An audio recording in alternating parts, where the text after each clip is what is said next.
Muy buen día. Soy Luis Macías, director general de facultativo en WTW.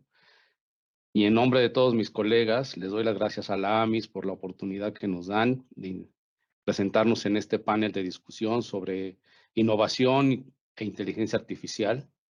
Me acompañan mis colegas Melissa Ornelas y Charlie Kefford del Reino Unido, con los que platicaremos y dialogaremos sobre este tema. Voy a hablar en inglés, dado que mi colega no habla español. Muchas gracias a todos por su tiempo. Okay. Hello, Melissa. Hello, Charlie. Thank you for joining us. We hear a lot about artificial intelligence, but let's go to basics. What does it mean? How is it applied in the insurance industry? Melissa, any comments? Hola, Luis. Thank you. Yeah, so artificial intelligence is a buzzword that we keep hearing in all of our conversations. So in technology conversations, insurance conversation, pretty much everywhere. If I could just go to this simplified way, it is a field that uses computer science, advanced mathematics, and data to try to help in problem solving. So some would say that they are systems that think or act as humans, or systems that think or act rationally, which might not be the same, right? But really, if we just stay with computer science or robotics, data, and mathematics for problem solving or even decision making processes. So let's just keep that in mind. As a quick example, every time that the TV or the shopping cart gives us recommendations, that is artificial intelligence. So it is a very broad concept, very broad applications. But it is true that the insurance industry is going to change completely. It's going to be changing in claims.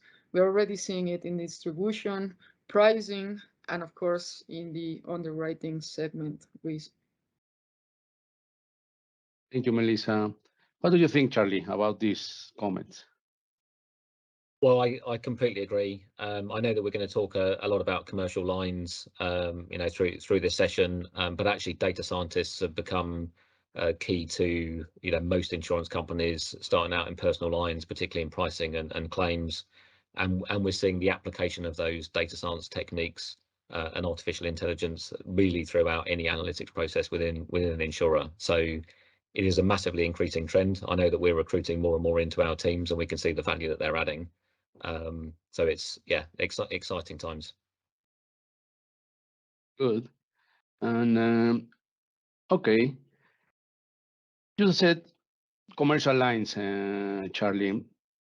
We're seeing a lot of changes there, and given your global role, which are the largest changes you're seeing? So this is, in my role, and having worked in this industry for 20 years, I think we're seeing one of the biggest shifts in a market that I've observed, particularly in commercial lines. And I think that where we are now is going to look very different if we look 5 to 10 years down the line. I think those shifts are going to vary by market and by class of business, but actually we're seeing green shoots of it actually changing the way that we're doing business. I think we're seeing the changes really impact all of our all aspects of insurance companies, and we see it as sort of 4 macro trends that we observe within insurers. The first of those is data and analytics, and really getting high quality, significant amounts of data to decision makers at the point of decision making, so that those are more informed. The second is the need for agility, so having made decisions, being able to put those decisions into practice rapidly and in a well-governed way. I think then we're seeing a lot of a big theme around efficiency, so we're seeing more use of robotics process automation, and also automated machine learning within insurers' processes, and finally digitization, which I think is enabling a lot of this. So for example, on that digitization piece, it's a word that's been around for many years. What I what I mean by digitization is the way that, for example, risks are transacted between brokers and insurance companies. So if we look at what's happening today in many commercial lines markets, a broker will get information on a risk, and they will email that to an underwriter and an insurance company. That underwriter may pass that offshore for encoding into the systems, but essentially will use that information to make a manual judgment on that risk before they come and negotiate with the broker. More and more we are seeing brokers start to encode some of that information within their system directly, and then share that information through an API from computer to computer into the insurers directly. And actually, I think that is what's driving a significant increase in the amount of data that is available to apply analytics to. And I think it's going to drive some fairly substantial changes in the way that insurers in particular will need to operate within the market that they are. And I know that we're going to talk a bit about that through this session. Excellent, thank you. Melissa, are we seeing the same in Latin America? I believe we are seeing the same, at least the opportunities. I believe that we are underinvested in technology, actually in the whole industry, but in commercial lines, we feel that we've been left behind a little bit. We're in a different pace. And there's different arguments to that. So one is, the transactions are mainly annual transactions with renewals. The on-demand need for execution is not that clear. There is not enough data, or at least not available data, for us to start seeing the changes in the way we look at the risk. And most importantly, I think we are in a position where the performance of these lines, of this type of lines, are really related to the loss ratio and also to the underwriter expertise. So I believe we are looking at the pain points, we're looking at the opportunities. At least we have these global trends coming down to us. So we have the notion. It is my opinion that we need to keep the pace. We need to pick up the pace. We need to go forward, and we need to implement everything that we are seeing in other parts of the world, like Charlie said. Good, thank you. Charlie, what is the impact on insurers? So I think it's going to be fundamental. I mean, that we've talked about this before, and I think the trend is going to take a while for this change to come through. But we are seeing it pick up pace. But we're lucky enough to have broking colleagues like yourself, Luis, within our business, and we have a lot of conversations about where the way the market is going. And a number of brokers are really keen for insurance carriers to start to be able to trade in this way, because they see lots of benefits for their clients, the corporates, and so they want to be able to, not for all risks. If you've got some very large complex risks, obviously you want to be able to look at that in more detail and discuss that face to face. But for a number of risks, they want to be able to send that out to a panel of insurance carriers that they know it's within the risk appetite for those insurance carriers, and to have responses to that made rapidly, almost instantaneously. And so I think with brokers driving some of this change in the market, I think insurers are going to need to keep up, which means that they are going to need to be able to have the technology and the capability on their side to interact with certain intermediaries in this way. And what we're seeing in our work with some of the largest global insurers is actually it's not good enough simply to be able to catch the data packet at their end and route that through a decision algorithm and return a decision.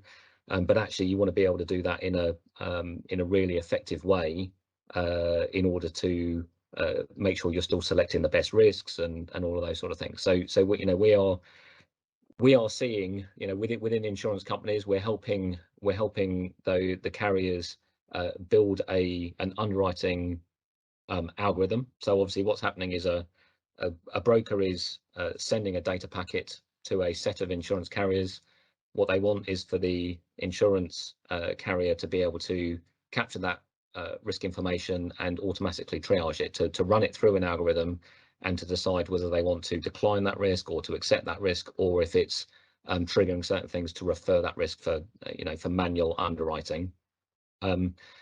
That means that those algorithms, those decision algorithms, need to be maintained and monitored over time. So we're working a lot with insurers to make sure that they've got the technology in place to support them in analyzing data and building an algorithm, and then maybe testing that algorithm. So if you spot new trends in data, you want to be able to say, okay, I'm going to try a new algorithm and compare that to the in-force one, and if so, put that into production automatically, and then obviously have all of the management information that you need to monitor the performance of that, understand what it's doing to your portfolio of risks, and enable you the algorithm to make good decisions on your behalf.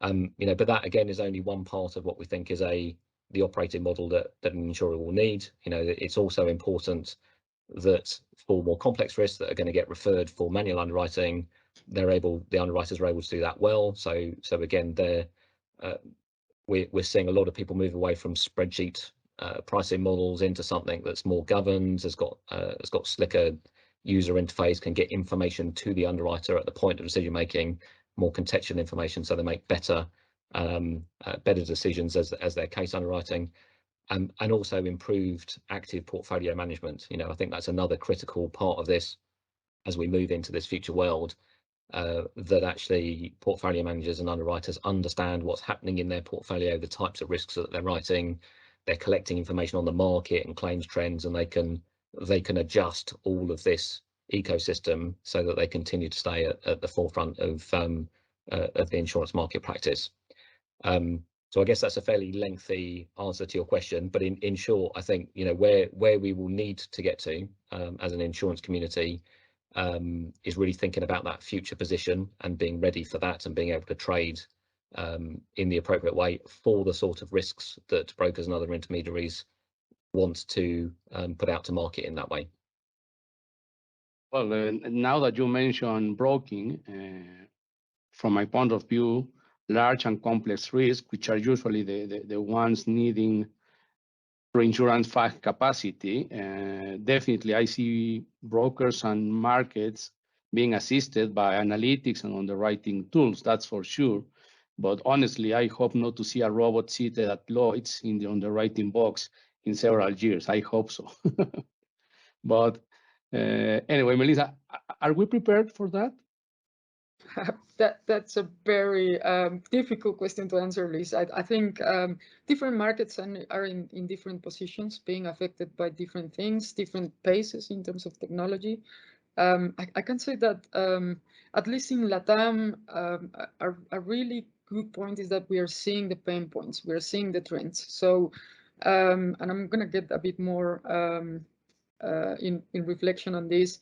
So we all saw that the pandemic, it was one single event that triggered and disrupted so many industries, so many products, channels, everything. Now we are looking at risks that are not just complex, but interrelated with some other events. So I think, to be honest, we don't have time to waste. I think we have to be prepared. We have to start moving. One of the things that we see is we all have these ideas, we all have these trends, but it's really hard to implement. So once we get down to earth and we say we need to implement, I think that's where we need to be prepared to implement. We don't have time to think more on this. I think Charlie was saying the future vision, but I think it is now. We need to come up, we don't want to wait until some other event disrupt us in such a way. Okay, thank you. But will this technology make the insurance cheaper? I think that's an excellent question, and one that I get quite a bit. I think I think it will. I don't think that it will reduce loss ratios. I think what we're seeing with more of this this digitization of the market is actually we're removing friction from the process. So I think we will see that that those expense savings, I think, will be passed on to ultimately to the corporates, to the insureds. I think what we're probably seeing at the moment is a slight lack of tailoring of the risks. There's not as much, when we're in this world where the slightly more standard policy forms that I think are purchased by a number of different assureds. I think you do get insurers that maybe are buying some insurance that they don't need, and maybe they're not getting access to some insurance that they do need, and maybe aren't aware that they need. And I know that's the art of the broker. That's the importance of the broker to make sure that they're getting the right insurance. But actually, for some insureds, you're probably seeing elements of that coverage that's overpriced or underpriced by the insurance market. And I think what we'll see with this trend is the ability to think about risk at a more granular level, and for insurers to be a bit more specific about what they're charging for and the value that they're charging for it. So I think we will remove some cross subsidies within the insurance market, and overall some of that friction will lead to slightly lower insurance pricing, but not dramatically. I don't see a huge shift in that. Okay, thank you. Melissa, is this a long-term vision? I think it is a long-term vision, but as Charlie said before, it is a change that is difficult to embrace at the beginning. It is a change that it may even be difficult to see it on the return on investment. But I think the sooner we start changing, the sooner we start innovating, the sooner we start transforming and looking at the risks at the granular level, like Charlie mentioned. It's going to be sooner rather than later that we see the change and the results on the underwriting strategy. Also in the client and broking relationships, and in the whole chain of value. So yes, it is a long-term vision, but we should be seeing really quick gains soon. Now, personal lines market has been digitized for a while. Is this only impacting the small commercial business that most closely matches the personal lines insurance? What do you think, Charlie? So I would say if we went back a year or so, my expectation about the way the market was changed was absolutely that we were going to take personal lines type techniques and personalized digitization into the types of business that's most closely matched to that. So yes, it would go through to small commercial or flow business, and I think we have absolutely seen some changes in that market. But actually, over the last year or so, and I gave the example of some of the London market risks earlier. We are seeing a recognition by the market that actually, even with some complex risks, some of the underwriting decisions are actually relatively straightforward, and it is better to spend the underwriter time focused on higher value ad activities. So if I take as an example, well, we talked about follow business in the London market. So in the London market, typically what you have is a broker will find a lead for a particular risk. That lead then sets the terms and conditions and the pricing for that risk. And then they will seek follow capacity where other insurers will put down lines to make that up to a 100% coverage. Those follow decisions are easier decisions than the lead ones, and actually that's where we're seeing a little bit of those decisions being automated. The other place that we're seeing this much more frequently is in you can get some fairly easy renewals. So if you think as an insurance company or an underwriter about the amount of your business that is renewal business, and actually a number of those renewals may be fairly straightforward because the exposure is not changing massively from one year to the next, and maybe the claims experience on it is fairly light or it's run clean. Actually, the underwriting decision is relatively straightforward. So with the right guardrails around it, you can have this sort of automated trading happening, even with fairly complex markets. So we're starting to see the trend beyond simply SME type business. Charlie, sorry, Liz, can I just jump in? It is important that in the Latin markets, we're just focusing now on the personal lines, right? So it's really important for us to start learning what other markets are doing and where they are seeing this in the commercial lines, because it is the next step, right? Once we get there, just this automation that Charlie's mentioning, I don't think we have really thought on it. So we need to learn from the global trends. We need to learn from what they are doing now, because it's the way forward. It's the second step after personal lines. I think that's important, Mel, and and to that point, the it is becoming a smaller world, and it is potential that there will be competition within regional markets actually coming from more of the wholesale market. So this is absolutely something that that in Latin America the insurers want to be aware of and want to be thinking about this, and making sure that the strategies are right to maintain a really strong competitive position in the future. Yeah, sure. Okay. Well, we talk about brokers, but we will need underwriters in the future. What do you think, Charlie?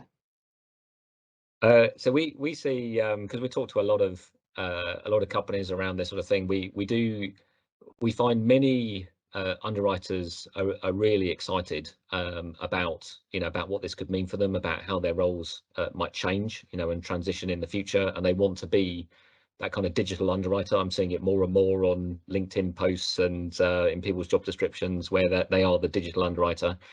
So I think there is absolutely a role for underwriters going forward. I think it's a critical role. We're talking about commercial lines business, which is complex risks. Being able to apply judgment to those is always going to be needed.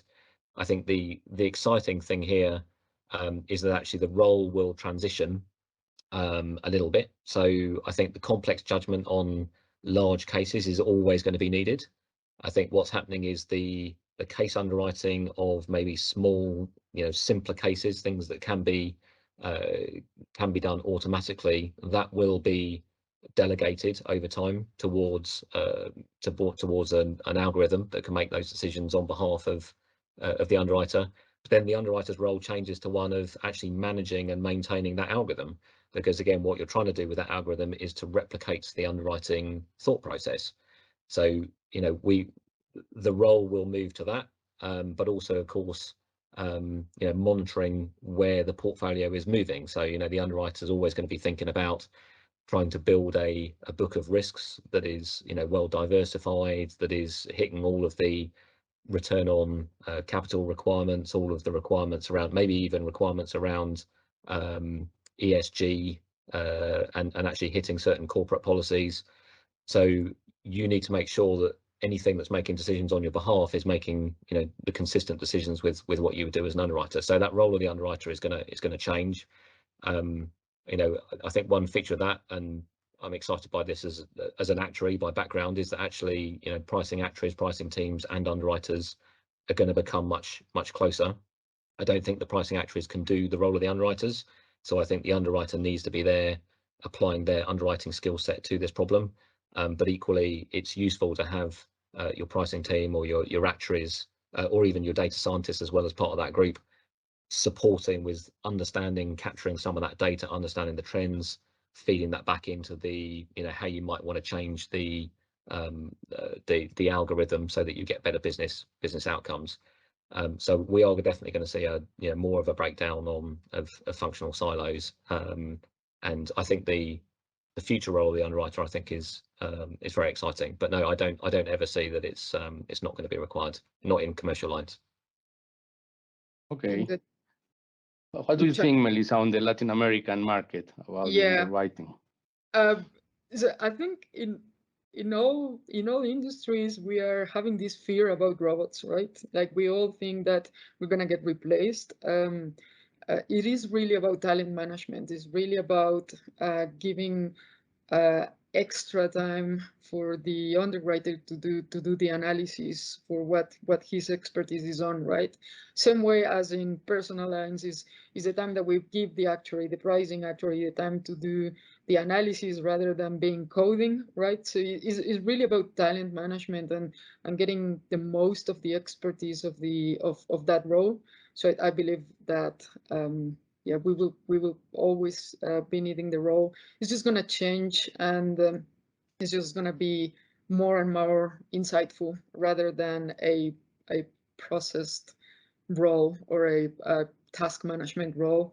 So we can get rid of those tasks for the experts. Okay. Now, going to solvency issues. Does artificial intelligence assist on this topic? What do you think? Melissa, what do you think? I think I'm gonna get Charlie go first. Okay. So well, I think as Melissa knows, we know within our team we've been doing actually quite a lot of work in this area. You know, I think we've been focused on this discussion around pre-bind activity in commercial lines, particularly around pricing and underwriting and how that's going to change. Hopefully it'll be clear that actually as a result of this, we're seeing a need for pace and agility. We're seeing far more data and analytics that's being done, and you need to be able to then deploy that to your decision makers at the right point in time. And actually within our team, you know, we have a vision for what that target operating model might look like for the pricing and underwriting community, but actually also what that might look like for the you know, for the broader set of technical functions within an insurance company. And that obviously would include you know, the teams who are looking at reserving and capital, for example.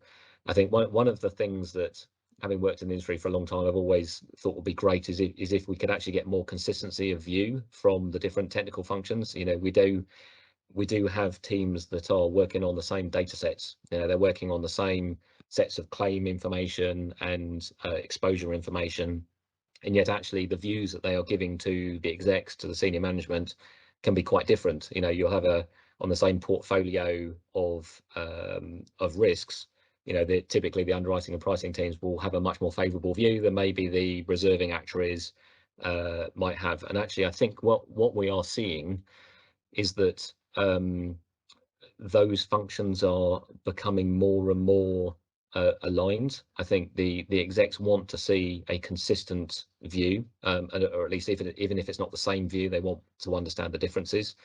I think we will be seeing a significant increase in how the reserving teams, for example, or the capital teams are able to support the frontline decision making of underwriters. And you know, to give you an example, you should be able to spot things like claim trends very quickly, or you know, anything around market, you know, broader market trends on pricing as well. Those sort of trends that are being picked up within other functions should be known and made available to your frontline underwriting portfolio management teams. And actually, all of this sort of stuff that we're talking about, to actually finally get to your question, Luis, is going to require artificial intelligence as part of that, because what we are talking about, in order for it to be valuable, we need all of those processes to be far more frequent, far more granular in terms of their output, and far more timely. We will be moving towards reserving functions being, I think, on more of a claim basis or a policy level basis, so that they can actually draw out those insights. And in order to do that, you know, we are working with our clients and in some of our research areas around using AI to support those future reserving functions or future capital functions as well. And so you're going to see AI used within all areas, I think, with all of the technical areas of an insurance company. But the other thing that's quite clear in all of this is that we will end up with vast data sets. So it's going to be very difficult for decision makers to actually be able to see the wood for the trees, to be able to identify what it is that they need to look at any point in time, because there is so much information there. And AI is really, really good at being able to spot trends. So, you know, if there are anomalies in data sets, or if you're seeing trends, we see a big role for AI to be able to identify that and to be able to flag that to relevant users at the right point in time. Yeah, thank you, Charlie. I think, Luis, in Mexico, at least, we're seeing that we need more and more runs, more and more executions of what-if analysis, of different analyses, to understand where exactly we're at. So is this full universe of data sets of where do I look? So I think automation, AI within the process decision making, not even before it gets to someone to do the analysis, I think it's going to be key for us to understand where we are in terms of solvency by looking at all of these options and scenarios in an integrated way. So I think that's starting to have an impact in Mexico. Thank you. Thank you. I have heard about rough set theory. Don't know if you have heard about it, but I'm not an expert, but I understand this methodology can help insurance or insurance companies to manage financial risk. Charlie mentioned detecting trends. I read an article about detecting the reduction of a portfolio or book of business. Obviously, the implication of that can be lack of premium and obviously a financial disruption. But have you heard about this, or how do you think about this? So I think I'm not a data scientist, so I'm not an expert in this area. As I said, we are increasing our team with a number of data scientists, and we are exploring the applications of data science within different areas of insurance. You know, that most the highest adoption is within the personal line space, but we are looking at commercial lines applications. You know, as we talked about before. I think the little I do know about rough set theory is that it's good at coping with data sets that are imperfect. And I think, you know, one of the biggest barriers to the application of AI or machine learning techniques within our field is actually that the risks are not homogeneous in the same way that they are within personal lines. So from what I understand, it is a subset of data science that may well find some very attractive solutions to the sort of problems that we're trying to solve in you know, within this marketplace. But I will leave the difficult bits to our data science experts. Thank you, Charlie, Melissa. I think we're almost running out of time, but if you can summarize or wrap up in 2 minutes each, if possible, just to finish the conversation. Melissa? Thank you, Luis. So I think in terms of our Latin American markets, we need to make sure we leverage other trends. We need to make sure that some other markets are already walking the path for this. So we need to make sure we get the global trends, we get prepared for it. Again, I think I said this before, but everything is just an idea unless you start implementing. And I think that's going to be a key part of what we do. Let's just embrace technology, implement, and we're going to see the changes. So I think commercial lines in our markets are getting really, really complex. So we need to get complex solutions for it. So I would say that let's embrace artificial intelligence, let's embrace technology, let's get all the talent all together and integrated, as Charlie said, and let's just move forward and leverage the trends. Thank you. Excellent. Thank you, Melissa. Charlie? So I think you know, I think this is a really exciting trend. I can see us, you know, starting maybe on step 1 of 10 in terms of where I think the market will ultimately end up, and actually looking ahead, it is really exciting to think about, you know, where we might be you know, in a number of years' time. you know, and actually what that might mean for insurers' strategy. So we've talked a lot about the need to refine operating models, the need to be able to transact business in this way, just to make sure that you are remaining relevant as your broking and intermediary partners are moving along these lines. But actually, it then it starts to unlock a lot of other interesting questions around strategy for insurance companies.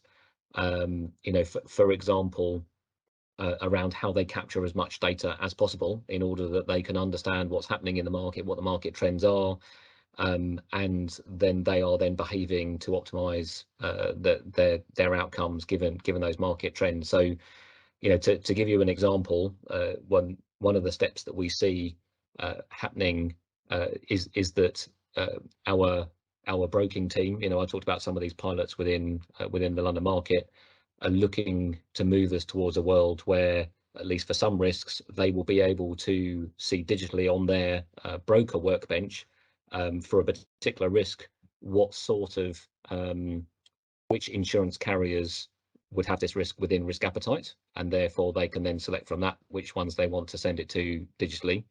If you then flip that to the insurer side, you probably want to see as much information as you can on risks, and so you might want your risk appetite to be relatively broad, but of course you want to make sure that your strategies are set correctly so that you're not writing business you don't want to write. So there are some interesting questions around exactly how you do that. For relatively homogenous risks, so things that are more on the SME end of things, you can see insurers employing tactics that are closer to personal lines, tactics where they can test the pricing in the market by varying their pricing at regular points for common risk to see at what point it's being taken up and at which point it isn't.